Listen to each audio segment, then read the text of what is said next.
When we began this discussion of tax reform, we were promised four things. Number one, that this bill would actually simplify the tax code. We were promised that it would be fiscally responsible and pay for itself. We were promised that it would stop American businesses from offshoring jobs and keep jobs here in this country. And we were promised that this would be a middle-class tax cut and wouldn't benefit the wealthy. On every one of those counts, this bill falls short. It's not tax simplification. In fact, the code will be much more complicated and will in fact grow. On the issue of whether it's going to be fiscally responsible, this bill will in fact be a budget buster and grow our debt and deficit by at least $1 trillion. And that's a conservative estimate.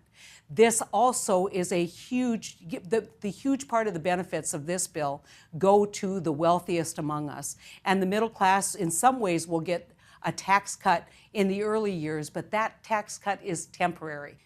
On the issue of whether we're actually going to see a middle-class tax cut, understand this, that the vast majority of the dollars that are being spent to provide a tax cut on the individual side are going to the wealthiest among us. Many of those people in the middle class will see a marginal or very low tax reduction, but that's only temporary. It's only temporary, and in fact, beginning in 2025, they'll see their taxes actually increase. And so it fails on that score. And then finally, on whether we're going to see American businesses keep jobs here because of this tax cut plan.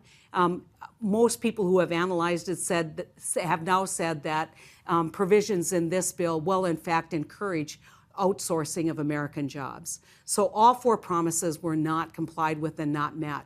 I'm going to continue to work to improve this, as I have been ever since I got here, to talk about a tax code that is simplified, a tax code that benefits those American businesses who keep their jobs here, and a tax cut for those people who go to work every day and not the wealthiest among us. And I think that this discussion and this debate isn't over. We can and we must do better.